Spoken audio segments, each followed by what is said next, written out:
PGT की तैयारी करने वाले मेरे सभी प्रिय साथियों को मेरा प्यार भरा नमस्कार। और आज की वीडियो में हम लोग डिस्कस करेंगे यूलिसिस को, जो कि अल्फ्रेड लॉर्ड टेनिसन के द्वारा लिखी गई है। यूलिसिस क्या है? एक ड्रामेटिक मोनोलॉग है और इसको ब्लैंक वर्स में लिखा गया है। यूलिसिस कविता जो है दांते की इन्फर्नो पर आधारित है। ये 1833 में लिखी गई और 1842 में इसको पब्लिश करवाया गया। इसमें जो पैशन दिखाया जाता है वो नॉलेज और एडवेंचर का दिखाया जाता है। यूलिसिस की वाइफ जो है वो पेनेलोप दिखाई जाती है और यूलिसिस खुद इथाका का राजा दिखाया जाता है। इसका पुत्र टेलीमाकस होता है। तो चलो शुरुआत कर लेते हैं। सबसे पहला क्वेश्चन हमारा कौन सा है? Ulysses is written by, Ulysses लिखी गई किसके द्वारा लिखी गई? अल्फ्रेड लॉर्ड टेनिसन के द्वारा इसको लिखा गया है यूलिसिस को। दूसरा क्वेश्चन है यूलिसिस इज अ, यूलिसिस क्या है? तो हम पहले ही बता चुके हैं शुरुआत में। यूलिसिस एक ड्रामेटिक मोनोलॉग है। ठीक है, मोस्ट इंपॉर्टेंट है। अगला, Ulysses is written in, Ulysses blank verse में लिखी गई है। सी ऑप्शन हो जाएगा हमारा। अगला, Ulysses is based on, Ulysses जो है वो आधारित है। तो किस पर आधारित है? दांते की इन्फर्नो पर आधारित है। कांटो नंबर 26। इसके बाद बात करते हैं दी पोइम इज रिटन इन, ये जो पोइम है यूलिसिस वो कब लिखी गई? तो ये लिखी गई तो 1833 में है, लेकिन इसको पब्लिश कराया गया 1842 में। तो यूलिसिस वाज पब्लिश्ड इन, ये कब पब्लिश हुई थी? 1842 में। अगला, the central theme of the poem, इस पोइम की जो सेंट्रल थीम है वो कौन सी है? तो passion for knowledge and adventure, ये इसकी क्या दिखाई जाती है? सेंट्रल थीम दिखाई जाती है। Passion for knowledge and adventure का मतलब हुआ कि ज्ञान और रोमांच का जिसके अंदर जुनून हो उसको हम कहते हैं। ठीक है। अगला, Ulysses does not like, Ulysses को पसंद नहीं है। क्या पसंद नहीं है? समय को बर्बाद करना इनको बिल्कुल भी पसंद नहीं है। वेस्टिंग टाइम हो जाएगा। यूलिसिस डिसलाइक सिटिंग, यानी कि घर पर खाली बैठना इनको बिल्कुल भी पसंद नहीं है। तो बी ऑप्शन हमारा हो जाएगा। अगला, यूलिसिस इज डिससेटिस्फाइड विद, जो यूलिसिस हैं वो किससे असंतुष्ट दिखाए जाते हैं? तो वर्तमान जीवन से बिल्कुल असंतुष्ट दिखाए जाते हैं। Is present life, C option हो जाए। 11 नंबर का क्वेश्चन जरा देख लो कौन सा है। According to Ulysses he has wasted time with, Ulysses के अनुसार उसने किसके साथ समय बर्बाद किया है? तो यूलिसिस ऐसा मानता था कि उसने अपना समय उनकी जो एज्ड वाइफ पेनेलोप थी उनके साथ बर्बाद किया है। सी ऑप्शन हमारा सही हो जाएगा। यूलिसिस की पत्नी का नाम क्या था? पेनेलोप था। अगला 12 नंबर का क्वेश्चन है हमारा, the people of Ithaca are described as, जो इथाका के लोग हैं उनको अनसिविलाइज्ड बोला गया है। ठीक है, कि इथाका के लोगों को किस तरह का बताया गया है? तो असभ्य बताया गया है। अगला 13 नंबर का question, Ulysses hands over the responsibility of Ithaca to, Ulysses Ithaca की जिम्मेदारी किसे सौंपता है? तो अपने पुत्र टेलीमैकस को सौंपता है। किसको सौंपता है? अपने पुत्र टेलीमैकस को। अगला क्वेश्चन है हमारा, Telemachus is considered fit to rule, Telemachus is considered means माना जाता है फिट टू रूल, टेलीमैकस को शासन करने के लिए उपयुक्त माना जाता है। किसके ऊपर? जो इथाका के सैवेज पीपल हैं उनके ऊपर शासन करने के लिए वो बिल्कुल उपयुक्त है। ऐसा कौन मानते थे? यूलिसिस मानते थे। Ulysses decide to leave home to, Ulysses ने डिसाइड किया, निश्चय किया टू लीव छोड़ने का, होम टू, यानी कि यूलिसिस घर छोड़ने का फैसला करते हैं। क्यों करते हैं? क्योंकि वो जाना चाहते हैं, go on a mysterious voyage, वो एक रहस्यमय यात्रा पर जाना चाहते हैं, इसलिए वो घर को छोड़ना का डिसाइड कर लेते हैं। 16 नंबर का क्वेश्चन है हमारा, Ulysses believe old age is not an age of rest, Ulysses ऐसा मानते थे कि बुढ़ापा जो है वो आराम की उम्र नहीं है। ऐसा नहीं है कि हम पर बुढ़ापा आ गया तो हम आराम करें। अगला क्वेश्चन हमारा कौन सा? Honour according to Ulysses can be earned through, Ulysses ऐसा मानते थे कि ये जो सम्मान है किसके जरिए कमाया जा सकता है? तो कड़ी मेहनत के जरिए इस सम्मान को कमाया जा सकता है, हार्ड लेबर, सी ऑप्शन हो जाएगा। 18 नंबर का क्वेश्चन है, Ulysses wants to perform noble deeds, जो यूलिसिस था नेक काम, नोबल डीड्स का मतलब होता है अच्छे काम करना चाहता है। किससे पहले? बिफोर डेथ, मौत से पहले। अगला क्वेश्चन है हमारा, यूलिसिस मोटिवेट्स, यूलिसिस किसको मोटिवेट करता है? तो अपने कंपेनियन जो उसके साथी होते हैं उनको मोटिवेट करता है, अपने साथियों को। अगला क्वेश्चन हमारा कौन सा है? एक क्वेश्चन आया है, बड़ा इंपॉर्टेंट क्वेश्चन है, come friends is not too late to seek a newer world, reflect, ये किस चीज को रिफ्लेक्ट करता है? होप और एडवेंचर को रिफ्लेक्ट करता है। यानी कि 20 नंबर पे बोला गया है, आओ दोस्तों एक नई दुनिया खोजने में अभी देर नहीं हुई है। ये क्या दिखाती है? तो एक उम्मीद दिखाती है, एक आशा दिखाती है और इसमें रोमांच भी है, ठीक है, एडवेंचर भी है। 21 नंबर का क्वेश्चन है, time and faith have made Ulysses and his companion. 21 number पे बोला गया है, समय और किस्मत ने यूलिसिस और उसके साथियों को बना दिया। यानी कि समय और किस्मत ने उसके साथियों को कैसा बना दिया, फिजिकली वीक। क्योंकि बुढ़ापे पर हमारी जो फिजिकली स्ट्रांगनेस होती है वो कम हो जाती है, फिजिकली हम वीक हो जाते हैं। अगला नेक्स्ट क्वेश्चन है, डिस्पाइट वीकनेस दे पजेसिस, यानी कि कमजोरी के बावजूद उनमें है कभी ना खत्म होने वाला संघर्ष, अनएंडिंग स्ट्रगल। कभी ना खत्म होने वाला संघर्ष अभी भी बचा हुआ है और यही होना चाहिए। ठीक है, सिर्फ शरीर बूढ़ा होता है, मन कभी बूढ़ा नहीं होता, मन से व्यक्ति को हमेशा जवान रहना चाहिए। 23 नंबर का क्वेश्चन है, दी फ्रेज, एक फ्रेज आपके सामने दी है जिस to strive to seek to find and not to yield सोज। इसमें क्या है, टू स्ट्राइव का मतलब होता है प्रयास करना, टू फाइंड का मतलब होता है किसी चीज को खोजना, फाइंड टू सीक का मतलब किसी चीज को खोजना और टू फाइंड का मतलब होता है किसी चीज को पा लेना। नॉट टू यील्ड का मतलब होता है समर्पण ना करना, हार ना मानना जब तक वो चीज हमको मिल ना जाए। ये किस चीज को दिखाती है, तो आपके फ्रेम डिटर्मिनेशन को दिखाती है। जैसे हमारा पीजीटी का एग्जाम मई में होने वाला है, तो उसके लिए भी हम क्या करते हैं, प्रयास करते हैं, नई नई चीजों को खोजते हैं, अपनी नॉलेज को इनहेंस करते हैं और डिसाइड ये करते हैं, दृढ़ संकल्प ये करते हैं कि हम कभी भी हार नहीं मानेंगे। अगला 24 नंबर का क्वेश्चन है हमारा, desire of Ulysses is describe as, जो यूलिसिस की इच्छा को किस तरीके का बताया गया है, यूलिसिस की इच्छा को इस तरीके से डिस्क्राइब किया गया, अनसेपरेबल। अनसेपरेबल का मतलब होता है कि ऐसी इच्छा जिसको कभी दबाया ना जा सके। ठीक है, अगला क्वेश्चन हमारा कौन सा है, 25 नंबर पे बोला गया दी पोइम हाईलाइट, ये जो पोइम है वो किस चीज को हाईलाइट करती है, ठीक है, किस चीज पर बहुत ज्यादा जोर देती है, तो हीरोइक टेम्परामेंट पे बहुत ज्यादा जोर दिया जाया गया है। अगर आप इस पोइम को पूरा पढ़ोगे तो आपको समझ आ जाएगा कि इसमें किस तरीके का वीर स्वभाव दिखाया गया है, हीरोइक टेम्परामेंट दिखाया गया है। यूलिसिस इज पोर्ट्रेड एज, जो यूलिसिस है उसको पोर्ट्रेट किया गया है, मतलब ये है कि यूलिसिस को किस रूप में दिखाया गया है, तो साहसी, एडवेंचरस दिखाया गया है, रोमांचकारी दिखाया गया है।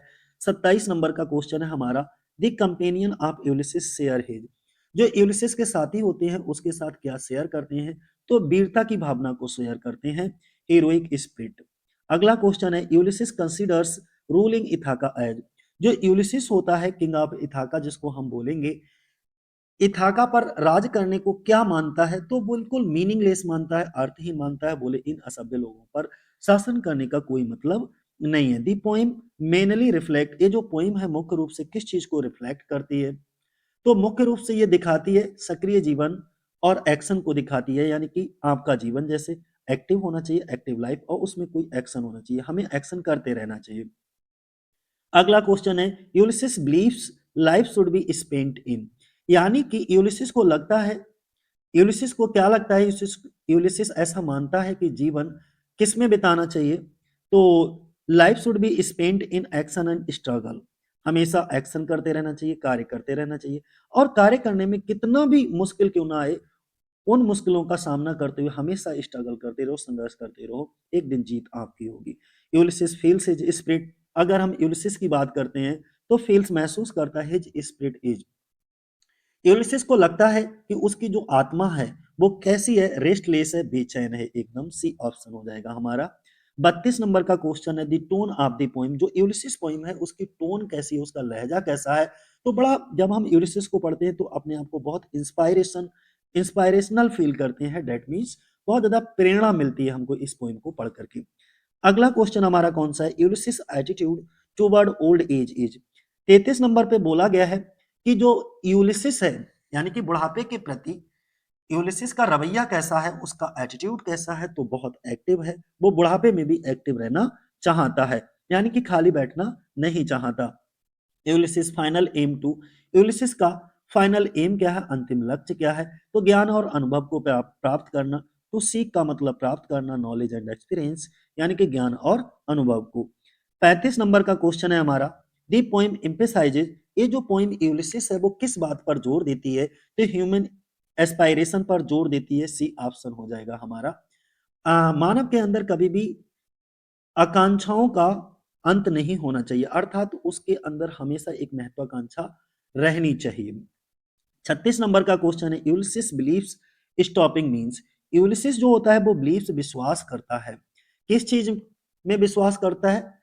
कि रुकने का मतलब, अगर वो रुक गया जीवन में तो ऐसा मानता है कि डेथ ऑफ स्पिरिट, उसकी आत्मा की मृत्यु हो गई। मतलब यह है कि यूलिसिस का मानना है कि रुकने का मतलब यह है कि आत्मा की मृत्यु। अगला क्वेश्चन हमारा कौन सा है? 37 नंबर का क्वेश्चन है, the poem presents life as. ये जो पोइम है, कविता जीवन को किस रूप में प्रस्तुत करती है? तो जीवन को किस तरीके से, कंटिन्यूअस जर्नी, अर्थात जब आप पोइम को पढ़ोगे तो इसमें ऐसा लगेगा कि हमें लगातार अपने जीवन में लक्ष्यों को प्राप्त करते रहना चाहिए, अपनी जर्नी को रोकना नहीं चाहिए, लगातार कंटिन्यूअस रखना चाहिए जर्नी को। सी ऑप्शन हो जाएगा हमारा। Ulysses refuses to, Ulysses refuse करता है, मना कर देता है, एक्सेप्ट रेस्ट, यानी कि यूलिसिस जो होता है वो आराम करने से मना कर देता है, हमेशा कठिन परिश्रम करते रहने की इच्छा उसके अंदर जागृत रहती है। 39 नंबर का 39 नंबर का क्वेश्चन है, the heroic quality of Ulysses is seen in his. अगर आप देखोगे यूलिसिस पोइम को जब आप पढ़ोगे तो यूलिसिस का एक हीरोइक क्वालिटी यानी कि वीरता वाला गुण इसमें दिखता है। किस चीज में दिखता है? नेवर एंडिंग क्वेस्ट, कि उसकी कभी ना खत्म होने वाली खोज, वो हमेशा किसी न किसी चीज की तलाश में रहता है। और इसी चीज में क्या दिखती है? उसकी वीरता दिखती है, हीरोइक क्वालिटी नजर आती है। और 40 नंबर का क्वेश्चन है हमारा, दी पोइम अल्टीमेटली सेलिब्रेट्स। ये जो पोइम है अंततः आखिरकार मानती है। ये पोइम पढ़ करके आपको ऐसा लगेगा कि हमको आखिरी सांस तक संघर्ष करते रहना चाहिए, यानी कि स्ट्रगल टिल एंड, जब तक हमारा जीवन है, जीवन के आखिरी पलों तक, अंत तक हमें संघर्ष को अपनाना चाहिए। इसके कुछ क्वेश्चंस और हैं जो कि कैरेक्टर बेस्ड है, उनको भी जरा डिस्कस कर लेते हैं आपके साथ। Ulysses is the king of, Ulysses कहाँ का राजा होता है? तो वो इथाका का राजा होता है। सी ऑप्शन हो जाएगा हमारा। Penelope is related to Ulysses as his. जो पेनेलोप होती है यूलिसिस से किस रिश्ते से जुड़ी है, यानी कि यूलिसिस और पेनेलोप के बीच में कौन सा रिलेशन है? तो हस्बैंड वाइफ का रिलेशन है। अगला question, Penelope is described in the poem as. इस पोइम के अंदर जो यूलिसिस की पत्नी पेनेलोप हैं उनको किस तरीके से वर्णन किया गया है? तो वो एज्ड वाइफ के, यानी कि उम्र दराज पत्नी कह सकते हो। टेलीमेकस इज दी, टेलीमेकस कौन होता है? Son of Ulysses. यूलिसिस का पुत्र कौन दिखाया जाता है? वो टेलीमेकस होता है। चौथा question, Ulysses hands over the rule of Ithaca to. ये जो यूलिसिस होता है वो इथाका का शासन किसे सौंप देता है? तो अपने पुत्र टेलीमेकस को सौंप देता है। कौन सा ऑप्शन हो जाएगा हमारा? सी ऑप्शन हो जाएगा। पांचवा क्वेश्चन है हमारा, Telemachus is considered suitable to rule because he can deal with. बोला यह गया है कि टेलीमेकस को शासन के लिए उपयुक्त क्यों माना जाता है? क्योंकि वह इनसे निपट सकता है, डील कर सकता है। किनसे? इथाका के जो सैविज पीपल हैं उनसे। तो इसीलिए टेलीमेकस जो है यहाँ के लोगों पर रूल करने के लिए ठीक है। सातवां क्वेश्चन है, यूलिसिस रिलेशनशिप विद टेलीमेकस सोज। जो यूलिसिस का टेलीमेकस के साथ रिश्ता क्या दिखाता है? विश्वास और जिम्मेदारी को दिखाता है, ट्रस्ट एंड रिस्पॉन्सिबिलिटी को। अगला, Ulysses considers ruling over Ithaca people as. बोला गया यूलिसिस इथाका के लोगों पर शासन करने को क्या मानता है? तो वो एक मीनिंगलेस टास्क मानता है, एक बेकार का काम मानता है। The people of Ithaca are described by Ulysses. Ulysses Ithaca के लोगों का वर्णन कैसे करता है? तो अनसिविलाइज्ड एंड सैविश, एकदम असभ्य और जंगली समझता है उनको। अगला 10 नंबर का क्वेश्चन है, Ulysses attitude toward his people is mainly, यानी कि अपने लोगों के प्रति यूलिसिस का रवैया मुख्य रूप से कैसा है? बिल्कुल इंडिफरेंट है, यानी कि उदासीन है। Ulysses addresses friends in the poem referring his. जो यूलिसिस दिखाया जाता है किंग ऑफ इथाका होता है, इसमें फ्रेंड्स कह करके, यानी कि दोस्तों कह करके किसे संबोधित करता है? तो अपने कंपेनियन, अपने साथियों को कह करके संबोधित करता है। Ulysses companion are related to him. जो यूलिसिस के साथी उससे किस रिश्ते से जुड़े हैं? तो फेलो एडवेंचर्स के रूप में, साहसी साहसी साथी के रूप में जुड़े हुए हैं। 13 नंबर का question, the relationship between Ulysses and his companion is based on.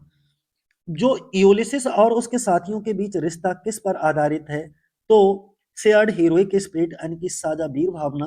Ulysses के अंदर भी हीरोइक स्पिरिट है और उसके जो कंपेनियन है उनके अंदर भी हीरोइक स्पिरिट है। तो ये जो है वो क्या है, रिलेशनशिप स्टैब्लिश करता है यूलिसिस और उनके कंपेनियन के बीच, और इसी पर आधारित है। अगला क्वेश्चन है, Ulysses motivates his companion to. जो यूलिसिस होता है वो अपने साथियों को क्या कह करके मोटिवेट करता है, वो ये कह करके सीक एडवेंचर्स बिफोर डेथ, यानी कि मरने से पहले एडवेंचर खोजने के लिए कहता है। डेट मीन्स साहसिक काम करने के लिए कहता है कि मरने से पहले हमको जीवन में साहसिक काम करते रहना चाहिए। 15 नंबर का क्वेश्चन है, डिस्पाइट का मतलब होता है के बावजूद। ओल्ड एज के बावजूद यूलिसिस और उसके कंपेनियन शेयर करते हैं अनएंडिंग डिजायर फॉर एक्शन, यानी कि बुढ़ापे के बावजूद यूलिसिस और उसके साथी साझा करते हैं काम करने की कभी ना खत्म होने वाली इच्छा को। वो एक ऐसी डिजायर पेश करते हैं जो काम करने की कभी भी उनकी इच्छा खत्म ना हो, यानी कि बुढ़ापे तक अपनी अंतिम सांस तक वो कोई ना कोई काम करते रहे। Ulysses leaves Penelope Penelope Ulysses अपनी पत्नी पेनेलोप को मेनली, तो क्वेश्चन ये पूछा गया है कि यूलिसिस पेनेलोप को मुख्य रूप से इसलिए छोड़ देता है क्योंकि वह बेचैन और साहसी है। He is restless and adventurous. जब वो घर पर रहता है तो बड़ा बेचैन महसूस करता है, इसीलिए वो इच्छा जताता है कि हमको एक यात्रा पर, मिस्टीरियस वॉयज यात्रा पर निकलना चाहिए और एडवेंचरस काम अपने जीवन में करते रहना चाहिए। 17 नंबर का क्वेश्चन है, the poem shows Ulysses as a father who is. कविता में यूलिसिस को एक ऐसे पिता के रूप में दिखाती है जो अपने बेटे की क्षमताओं पर भरोसा करता है, कॉन्फिडेंट है उसे इन हिज सन्स एबिलिटीज, यानी कि अपने बेटे की एबिलिटीज पर, बेटे की क्षमताओं पर भरोसा करता है। 18 नंबर का क्वेश्चन देखो कौन सा है, Ulysses bond with his companion reflects. 18 number पर बोला गया है कि यूलिसिस का अपने साथियों के साथ रिश्ता क्या दिखाता है, तो संघर्ष में भाईचारा। जब भी हम स्ट्रगल में हो तो हम सब लोगों के बीच में एक भाईचारा होना चाहिए, brotherhood in struggle. Ulysses refers the company of. Ulysses किसकी संगति पसंद करता है, तो 19 नंबर पे उसे अपने जो ओल्ड पुराने साथी हैं उनकी संगति में रहना उसे ज्यादा अच्छा लगता है। और आज की वीडियो का अंतिम क्वेश्चन बोला गया है कि Ulysses, sorry, overall the poem presents Ulysses relationship as secondary to his, यानी कि कुल मिलाकर के कविता जो पोइम है हमारी यूलिसिस के रिश्तों को उसके लिए बहुत गौड़ दिखाती है, यानी कि सेकेंडरी। तो quest for knowledge and adventure, ज्ञान और रोमांच की खोज, ठीक है, सी ऑप्शन। तो ये थे आज के क्वेश्चंस। आज के लिए इतना ही। जय हिंद, जय भारत साथियों।